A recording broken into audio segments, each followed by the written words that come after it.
This is Kentuckiana's 24-hour news channel, WHAS 11. Live at 11 from the leader in television news, Gary Rodemeyer, Melissa Swan, and Chuck Taylor. This is Kentuckiana's news channel, WHAS 11. We look at Cleveland, Ohio, and say a little thank you that it isn't Louisville. But we can all sympathize with their misery. The snow piles up and more is on the way. Mother Nature dumps an autumn surprise that has the nation watching and talking about lake effect snow. I think it caught everybody by surprise. It's like that heavyweight fight the other day. It shocked the world.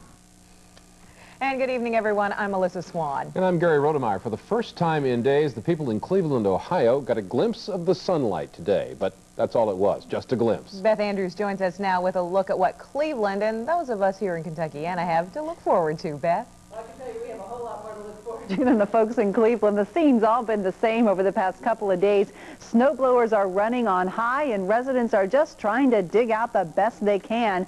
But for a lot of them, all they can do is spin their wheels and hope to get out. The heavy snow is much more than just an inconvenience. It's collapsed roofs, knocked down trees, and 20,000 people are without power. So it's a real mess in Cleveland. We have some snow in our area. Nothing along those lines. The heaviest stuff you can see on X-Red is all going well to the south of us along the Kentucky-Tennessee border. This is a mixture of rain, sleet, and snow, and actually there are some pretty icy spots over towards Paducah. In the Louisville area and in our viewing area, really, we're not getting a lot. We've had some dusting in some spots. Some folks say that their cars have been coated with a light dusting of snow, and right now in Oldham County, they're getting a little snow shower there. This is what's going to continue through the nighttime hours. Periods of flurries, periods of snow showers. Our low temperature hitting right around 30 degrees. Some folks getting in the upper 20s with light winds, but nothing major for us. Of course, the folks in Cleveland now, that's something different, Gary, Melissa. All right, thank you, Beth. Well, since the weekend, some areas have received 54 inches of snow in the Cleveland area since the weekend. And for some 70,000 students, school has been canceled. And one person who knows all about the frosty time in Cleveland is our storm teamer, Chris Phillips. He made the trip to the shores of Lake Erie for special reports. And Chris, we know more snow is expected there. Has it arrived yet? Gary, as though right on cue for the magic of television land, the snow is coming down right now. We are looking for more snow in Cleveland. It's very cold now. The temperature's dropping rapidly. That doesn't seem to bother the people in Cleveland. In fact, the snow doesn't seem to bother them much tonight. They're taking it in stride. Some cars in Cleveland are just not going anywhere tonight. Most cars are moving pretty well on snow-cleared streets. After more than 4 feet of snow in this neighborhood southeast of downtown, things are really not in bad shape. Sure, you see plows and tow trucks, but we found one unusual pair.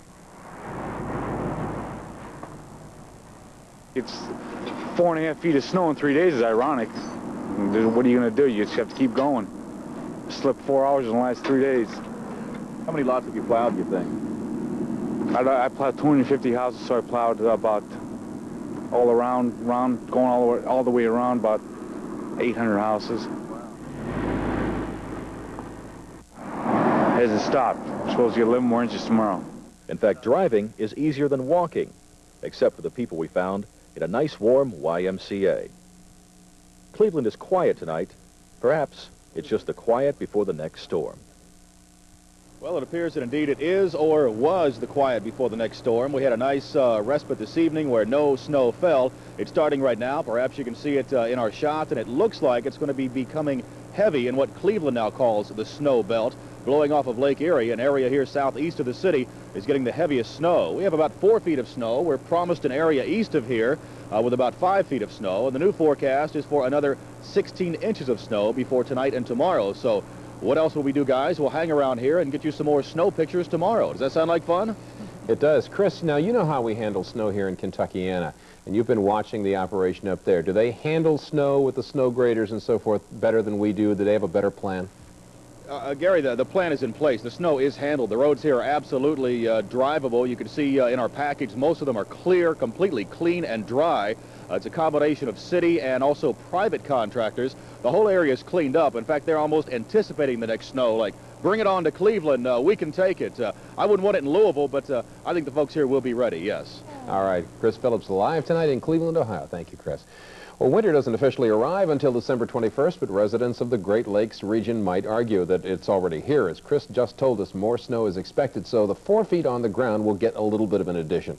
Now, these cities in the Great Lakes region were the hardest hit with the lake effect snow for the past several days. Chardon, Ohio, 54 inches. Berglund, Michigan, over 3 feet.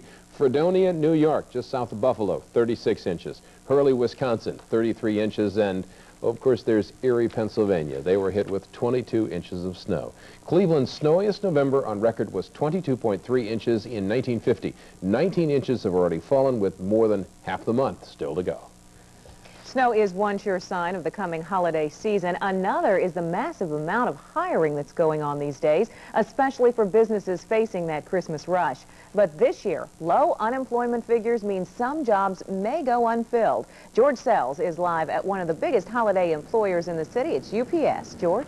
Well, Melissa, of course, those Christmas jobs are based on how much extra work you have at Christmas time. Behind me, they're waiting to unload boxes from airplanes here at UPS, about 450,000 on a regular night, but when you get close to the holiday season, peak time, they do close to 1 million in one single day here at Standiford Field. That means they're going to hire about 450 new people, but those folks are hard to find.